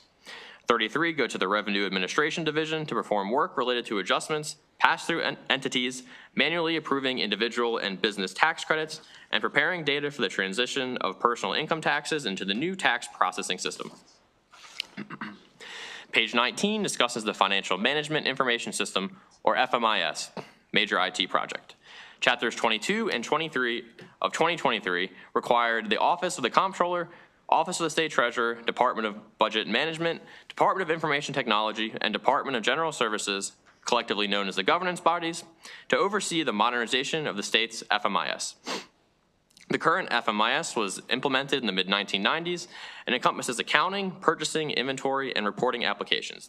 It is antiquated and makes it difficult for agencies to implement new legislative mandates, among other limitations. Exhibit 11 shows the total projected cost for FMIS as of the beginning of each of the past 3 legislative sessions. Over that time, estimated costs have risen from $60 million to $308.4 million. The Comptroller has stated that the total projected costs for FMIS modernization have increased due to the scale and complexity of the initiative, and that the initial funding in fiscal 23 was never intended to include all future costs, but rather get the initiative started. The current estimate of $308.4 million reflects costs after performing market research, comparable analysis of other states, discussions with the Department of Information Technology's Enterprise Management Office, and the $72.7 million project management vendor contract approved by the Board of Public Works on December 4th, 2024. The Comptroller should comment on what future costs still need to be taken into consideration and any project updates that have occurred since its December 2024 report. Moving to page 21, in February of 2024, the Comptroller reported that there are approximately $3 billion in outstanding tax liabilities for individual income taxes that are known and collectible, and an estimated $3 billion in unassessed and unpaid taxes from underreporting of income. The agency has stated that it needs more staff and funding for technology in order to collect this money. While 107 new positions are specifically created for fiscal 26 in the allowance, they are for other initiatives, and the Comptroller has reported that any new positions to help collect this estimated outstanding $6 billion would not be until fiscal 2027. Committee narrative in the 2024 Joint Chairman's Report requested a report on the Comptroller's 5-year staffing and technology resources plan and a forecast of revenue collection to close this tax gap.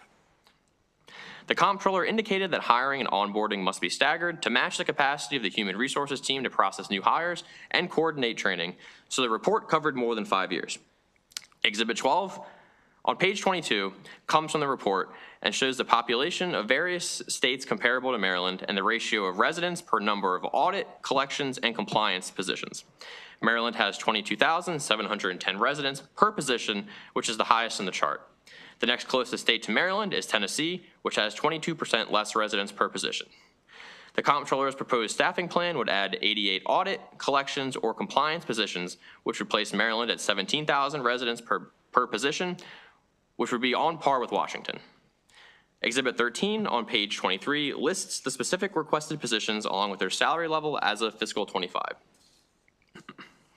Another component of the Comptroller's report was descriptions of new technology resources that could contribute to revenue collection. The first technology involves public data mining online. The Comptroller participated in a pilot project during calendar 2023 and 2024 with a vendor that was able to use publicly available data and the Comptroller's records to identify more than $3.4 million in unreported income related to short-term rental properties and non-fungible tokens commonly referred to as NFT trading. The Comptroller is planning to build upon this pilot program by issuing a request for proposals in calendar 2024. An estimate for how much revenue this would generate in the future for the state was not provided. The Comptroller should comment on what publicly available data this technology uses and how it is validated for accuracy. Another technology resource the Comptroller is interested in utilizing is known as the Automated Financial Institution Data Match, or FIDM. The report states that FIDM, in unison with additional staff, would enable the agency to attach accounts from non-traditional financial institutions such as Cash App, PayPal, and Square, among others. The estimated cost for FIDM is $1 million annually, and the report cites that the Indiana Department of Revenue was able to match approximately 284,000 debtors across 288 financial institutions to locate $12.8 million in previously unknown money. The third technology identified is known as intelligent mail barcodes. Placing these barcodes on departmental mail allows staff to electronically track letters, verify taxpayer addresses, learn why a delivery failed, and update a taxpayer's new address. The fourth resource the Comptroller would like to use are analytics within its data warehouse. The agency possesses large amounts of data on individuals and businesses that could be used to predict potential non-filers and offer repayment options to non-filers that are best suited to ensure their compliance. Additionally, the agency is interested in offering short-term payment plans to taxpayers upon initial notification of noncompliance instead of requiring a phone call or online interaction beforehand. Exhibit 14 on page 25, it shows that estimates for the net revenue that the requested new positions and proposed technology resources would generate for the state. It is important to note that the report only provided estimated costs and revenues for fiscal 27, 29, 31, 33, and 35, so the even numbered years in between are not a part of the chart. Based on the estimates provided in the report, there is a net revenue gain of $72.1 million over the time period listed. On to our final topic on page 26. On February 3rd, 2025, the Comptroller became aware of a mailing issue that resulted in 6,735 of 880,000 printed and processed 1099-G tax forms getting mailed to incorrect addresses, thus compromising the personal identification information for 6,735 taxpayers. The agency discovered that one of the printers malfunctioned while producing a batch of forms, and upon restarting, did not resume printing from the very beginning of the batch, which resulted in cover pages getting matched with incorrect tax forms. The agency has indicated that it will implement several changes to prevent this mistake from occurring again, including no longer placing full Social Security numbers on 1099-G tax forms. It will also designate individuals to perform multiple reviews of large batches of tax forms prior to mailing to ensure that the correct forms are paired with the proper cover letters. The Comptroller is offering a free year of credit monitoring to all taxpayers who are affected. DLS recommends concurring with the governor's allowance, and that concludes the presentation. Thank you so much for analysis. Colleagues, any questions for DLS? Seeing none. Madam Comptroller and team, good to see you all. I came back just in time. Mr. Chair, Mr. Vice Chair, members of the committee, it's great to be home in appropriations. And thank you to David for his work with us and for his willingness to engage with us and learn from us. Really appreciate it. So for the record, I am Brooke Learman, the Comptroller of Maryland, and with me I have our Chief Deputy Comptroller, Andy Shuffle, our Chief of Staff, Rihanna Matthews-Brown, and also Steve Harrington, our Director of Government Affairs, Wayne Green, our Director of Finance, and Elizabeth Twigg as well. And then Elena Folks in the last row is our brand spanking new taxpayer advocate. So you may remember a couple of years ago, we passed legislation to create the Office of Taxpayer Advocate within the Office of the Comptroller. And now Elena has joined us. We are very happy to have her, and she has 3 people working in her office as well. So before I dig into responding to the analyst, I did just want to give an update to go over some of the work that we are doing, just to update you on our agency. As you know, we have 3 core priorities: implementing critical agency-wide improvements to help state government work better, ensuring the resources of the office create opportunities for and make a positive impact on Maryland families, communities, and businesses, and number 3, ensuring that Maryland is well positioned for responsible long-term economic growth and success. So those are our 3 core priorities that really drive all of the work and the initiatives that we do. And I want to give you just a couple examples of the types of work that we're doing within each of those priority areas. So first, of course, first, making government work better. I like to think of the comptroller's office as the backbone of state government. You can't see us, but without us, it all falls down. And so we are, processing tax returns, bringing in state revenue, maintaining the state ledger, accounting for all state funds received and dispersed, handling payments of salaries and wages to over 100,000 people every 2 weeks, providing mainframe computer services to over 50 state agencies, and forecasting, analyzing, and monitoring state revenues and our state and national economies. As you know, we did do an agency reorganization when I started, and we have the org chart. You should have the org chart with you. It's in as an attachment. And we're also very focused on modernization. That has been sort of the key word and key tenet of the work that we are doing in the agency. And of course, we don't modernize just for modernization's sake. We do it because we want the agency to work better. We don't want people to have to wait as long for their appeal to be finalized or their phone call to be picked up. In fact, we don't even want them to have to call us at all. We want them to be able to figure out their issue because we have such a great website and online system. So we're working very hard on numerous modernization efforts. In fact, since I started, we've had 70 modernization efforts underway on 70 different systems. And that is everything from underground to the top of our buildings. Literally, underground, our fiber is crumbling. So one day we didn't have internet. So we literally have to repair the fiber that is over several decades old, connecting us to Network Maryland, to the top of our building where we have no cell service in much of our buildings. And so we are actually working with DLS, Jean, your CIO at DLS, to try to implement a solution to provide cell service coverage for the entire Annapolis complex, and we hope to have that in place before you come back next year. This is not just important so that my kid's school can call me to tell me that my kid is sick. It's also important for life safety reasons, right? To get an alert if something is happening through the Rave alert system and whatnot. So. And that's, sort of the bottom to the top, and then there's all the systems in between. One of the things I do want to mention is direct file, which we're excited about. We are one of 25 states to be participating in the IRS direct file program. We did this in partnership with a nonprofit called Code for America. Code for America helped build out our system, our state system, to connect to the federal system so that folks can file using direct file at the IRS level. The data then gets pushed down to the state system, our version of that, and you file. And we think an estimated 870,000 Marylanders are eligible to use this free service. We have a marketing budget of $0 to promote this program. So we created a grassroots toolkit on our website. And I ask and encourage you to share it with your constituents. You can go on and grab social media graphics, share it with your constituents so they know they can that they may be able to file for free using this really easy mobile system. Our second core priority is sharing the resources of the agency.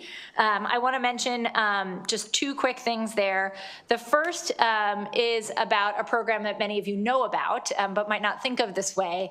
And that is that we in the Office of the Comptroller are proud to administer the largest anti-poverty program that the state government runs. That is the Earned Income Tax Credit. This is an essential program for working families that has bipartisan support at every level of government because it is a proven success strategy to increase economic mobility. And yet again, we've had no funding to really market it or let people know, and we know over 180,000 Marylanders who qualify for the EITC every year don't claim it. So we're doing two things to remedy that and to increase uptake. The first is that we launched a campaign called the Earned It campaign. If you follow the Comptroller of Maryland or me on social media, you'll see we have graphics. We also have a grassroots toolkit on our website for that. So encourage you, they're available in English and Spanish, to share graphics to remind people they may not have to file for their tax return because they're lower than the income level, but they may then be missing out on receiving the EITC, which would be money back to them. And then second, we're working with the Urban Institute, a think tank in Washington, D.C., to do data research, qualitative and quantitative research on why people do not claim it, so that we can then come up with solutions to encourage folks to claim the EITC. And the second initiative I want to mention is the launching of the Office of the Taxpayer Advocate. So OTA, the Office of Taxpayer Advocate, is a now division within the Office of the Comptroller. It's responsible for providing timely resolution to complex tax inquiries, identifying and solving systemic challenges brought by taxpayers, regularly surveying taxpayers to obtain their feedback, compiling data, conducting research, and making recommendations. So Elena and her team will work probably with some of your constituents in the year to come if they have questions and you have inquiries or they have needs. She also works with Andy and his team, Rachel Sessa and her team, to figure out what's working, what's not, as sort of doing some spot checking and research. And then our third core priority is supporting Maryland's long-term economic growth. And there, I'll just talk about sort of two things again. The first is really the work that we've been doing on our research reports. You all know last year we released a report on the state of Maryland's economy. And after we released that, we realized that there was more a need for further in-depth research into some of the challenged areas and some of the areas where we had opportunities. For instance, international immigration. That's a real strength of Maryland. We have 17% of our population is foreign-born. 21% of our workforce is foreign-born. So we have a higher percentage of foreign-born Marylanders working than native-born Marylanders. Then we released a report on our procurement economy, a report on childcare, a report on the important role of nonprofits. And we really are doing these reports for you. Our hope is that you, Department of Legislative Services, our county governments, the governor's office find this information helpful and thought-provoking, so that you have a deeper insights into some of the issues that we are seeing. And then finally, on the revenue operations side, in terms of supporting our long-term economic growth, David DLS talked a little bit about our compliance work, and I did want to mention that. So, we recognize there is our tax system is one based on voluntary compliance. And sometimes the reason that people voluntarily comply is that they know that if they don't, they may get caught. And so we need to make sure that we are enforcing our tax laws in a fair and equitable way, so that people who do owe do pay. There have been needs to add to our staffing. We, as David mentioned, have a very low number of PINs compared to other states in our compliance system. And there are real opportunities in the technology space to increase what we're doing. And so in our letter, in our response, I do mention a couple of those, including launching this remote seller program that goes into that finds folks who are in other states and owe money here. We also have completed the RFP for our online economy public data mining system, and we'll work to solidify that in the next month to bring that online. And we have new PINs. New people have started. We have hired new folks with the new PINs that you gave us. Those were pushed from July 1st to January because of our BPW action to save some money, but we're excited about that as well. So there's more to do, but we're excited about the work that we've started undertaking. Andy will tell you, he reminds me too, all of these compliance programs, the technology ones, you run them for 3 or 4 years, and then they've run their course, and you go on to a new program. And so we're looking forward to sort of starting that. We're getting these programs going. We'll run them for a few years, and then then there'll be new programs that we can do to find more people. In our budget request this year, and just when we're thinking about how we thought about our budget this year, I want to mention a couple things. First is that we needed to focus, and we are focusing, on right-sizing and adequately resourcing our customer service divisions to improve the overall quality of services that we're providing. If you look in our letter, you'll see a couple of our own charts. DLS has its charts. We have a couple of our own that note just the incredibly high volume in calls and emails and branch office service visits that we receive in the Office of the Comptroller. We cannot meet the need that Marylanders have to get in touch with us. We have long call time waits, if you can even get into the queue. It takes us quite a while to answer emails. And if you walk into our office, if you actually get to meet with somebody, you'll be hopefully satisfied because our people are great. But chances are you won't even get to meet with somebody because we have so many people walking in and not enough people to serve them. So as a result, we regularly receive complaints from the public about the wait times in the office, on the phone lines, and the emails.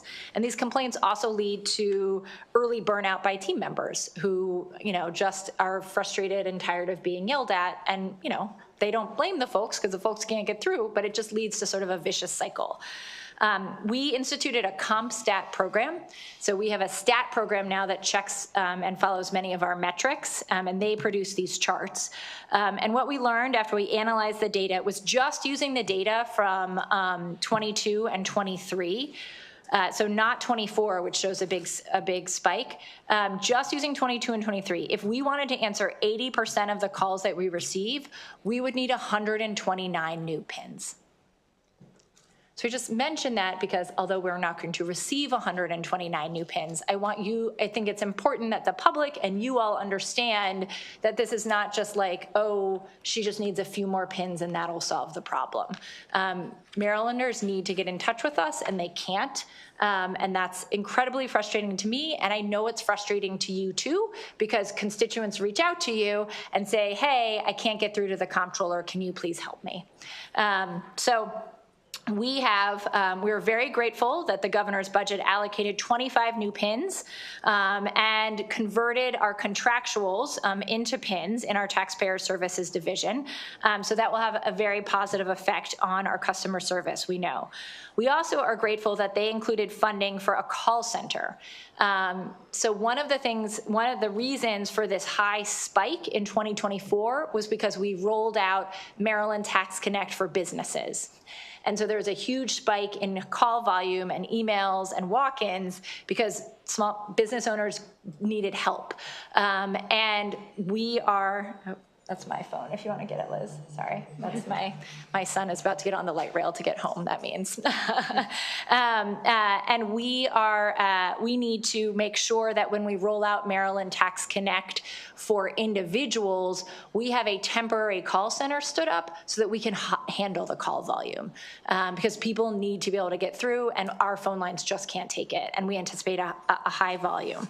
And of course, that is temporary. We don't plan to outsource our call center staff long-term. This is just a temporary fix to help meet the need. Our second core priority for our budget this year was launching a comprehensive and strategic outreach plan. This is really about making sure we can let folks know that Maryland Tax Connect is coming. Because the scariest thing is to get ready to file your taxes and you log in and it's a completely new system. You have no idea how it works, and then you start freaking out because taxes are stressful and scary. So we really need funding to make sure people understand that this is coming. The state launches great marketing campaigns about many of the items it does, from roadway safety to energy audits and work. We similarly need to let people know how to pay their taxes so that we can increase compliance. And then finally, we want to continue our investment to modernize the agency's aging and outdated IT infrastructure. So this is everything from our Central Payroll Bureau, We're moving everybody to Workday. That's going to happen between January 1, 2026 and July 1, 2026. We're working on it now and we'll roll it out in 2 phases.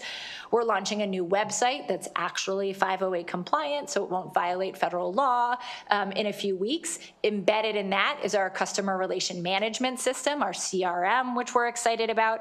Unclaimed property.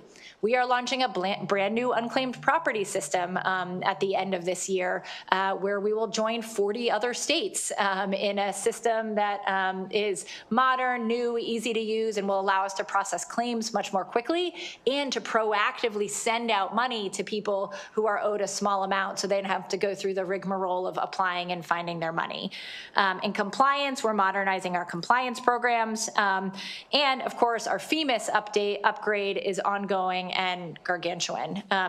So I will just say at the core of every adjustment that we're doing, every dollar that we're asking for, every initiative we undertake, it's all done with the goal of creating a more equitable, more resilient, and more prosperous state. That is our vision, and we cannot do it without a partnership with you.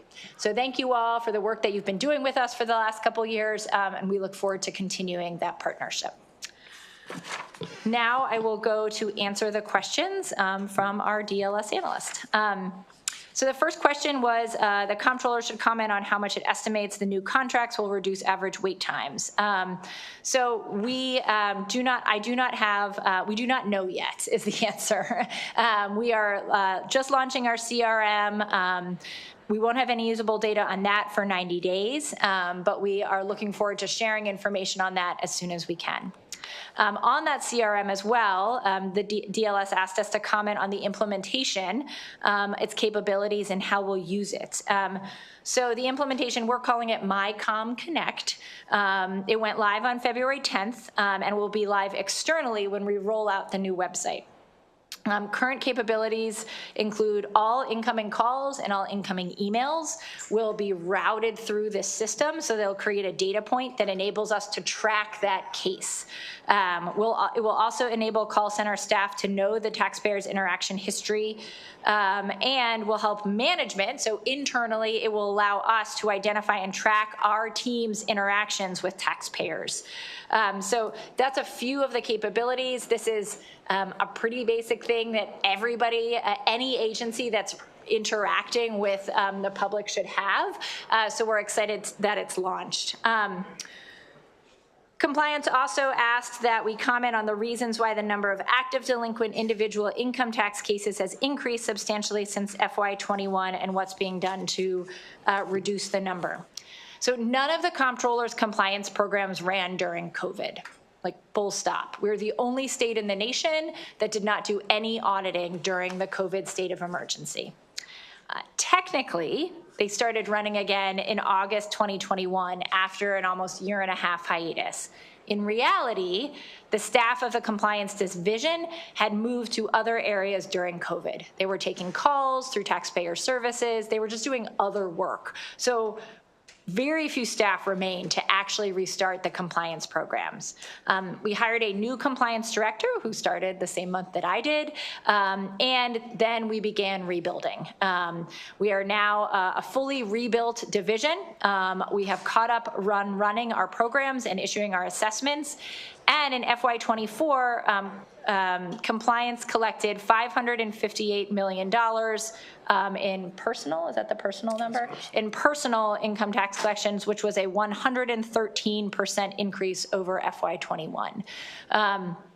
So we have rebuilt, and the new PINs that have come in will also be incredibly helpful to help close some of that tax gap. The FEMAS replacement. DLS asked us to comment on what future costs still need to be taken into consideration and any project updates that have occurred since our December 2024 report. So this project, we think, may be the largest IT project the state confronts for the next 30 years because it will impact every agency in the state. This is every payment that any agency makes goes through the FEMAS system. And it's not just an IT project, we're also totally transforming how the state does its fiscal operations. So we have an office that we've created in our agency called the Office of State Financial Innovation, OSFI, to lead this effort, working with the treasurer, the secretary of DBM, DGS, our state's chief procurement officer, and more, and do it to modernize these systems. So in December, we brought in Guidehouse, who will be our project management office, and they are working with a great MBE as well, and they will help oversee this project with oversight from our agency. Next steps include we'll be reaching out to every agency in the state, letting them know about this movement and that we need their input. We've also launched something really exciting. I know you all will want to log on to the Maryland Accounting Academy. It is a new effort to sort of teach the accounting and financial leadership of every agency on how we do accounting in the state of Maryland so that we're all balancing the books in tandem and together. Future costs to be considered in the modernization include the remaining costs of discovery, requirements gathering, and procurement for the technology and for a system implementer. So we won't know the full cost until we at least get through discovery and the needs requirements, which means we have to go to every agency and say, like, what do you use this for? Why do you need it? What would you want the new system to do? And then we take all of that together and create an RFP based on it. And we do provide reports every 6 months to DLS. Compliance modernization, the comptroller should comment on what publicly available data the technology uses and how it's validated for accuracy. So the contractors related algorithms that we use, so this has to do with, we did a pilot project, as David said, and now we've done a full RFP. And this is to get into the online economy. So like selling NFTs, Airbnbs, like going after folks. So if you own 10 rental properties around Deep Creek Lake and they are rented out every weekend or every day, we can see publicly how much you rent them out for, right? That's public. And you then might be making all this income, but not actually reporting it to us. So the idea is this company goes and scrapes that data, matches it up to, says, oh, this is the person who has the rental income or who has the NFT income, shares it with us, and then we say, hey, they did not report that income. And we send them a bill and say, hey, it has come to our attention that you have not reported this income. And the reason that we're able to accurately validate it is because our compliance staff requests records from the taxpayer related to the income that we find. So that step allows us to verify the accuracy. And then once we assess once we issue an assessment, the taxpayer also has an opportunity to appeal it. So they could say, no, it's the wrong Joe Smith, like I promise, and here are all the things, like I'll show you everything. That rarely happens, but they can do it and they can appeal, and it goes to a separate division of our agency. And then finally, our 1099G error. The comptroller should comment on the budgetary impacts of the mailing error. So as David mentioned, we did become aware that very unfortunately, we had mailed about 6,700 tax forms to the wrong person. In fact, the person one below them in the chart or in the file. And so 6,700 people got the wrong form. We instantly, as soon as we realized it, started sending out notifications, both to you all, to our General Assembly members, to the ILA, to the union leaders, because many of this went for port payments, so as we were on the phone with them, as well as individuals. We then sent a letter to every affected individual, letting them know that this had happened, how it had happened, and then last week we sent a letter to every individual to let them know how to sign up for credit monitoring, which we will cover the costs of for a year. We believe the total cost will be $20,000. So we really regret that error, and we have certainly taken steps to ensure that it will not happen again. And with that, I will close, and I'll turn it back to you all. Thanks. Thank you, Madam Comptroller. Vice Chair, I know has a question. Thank you, Mr. Chair, and thank you, Madam Comptroller, for being here today. I remember when you took the post, and they were still using paper records in the Comptroller's office. So I really appreciate the progress and the transparency here. I've been seeing you do a lot of work talking to federal workers and the resources that are available for them, and thank you for that. Was wondering if we have data on the number of federal workers, like if your office specifically collects that data, and also of those federal workers, how many of them are also homeowners? Sure. I don't know if we would know they were homeowners. We won't know if they're homeowners, but we do know the number, especially the number of civilian federal employees. I think it's about 1 out of every 10 paychecks. 230,000 households receive some sort of federal income. And I think, so 230,000 households. There are then, but that's civilian, right? And so, because then there's also like, if you are a commissioned officer or.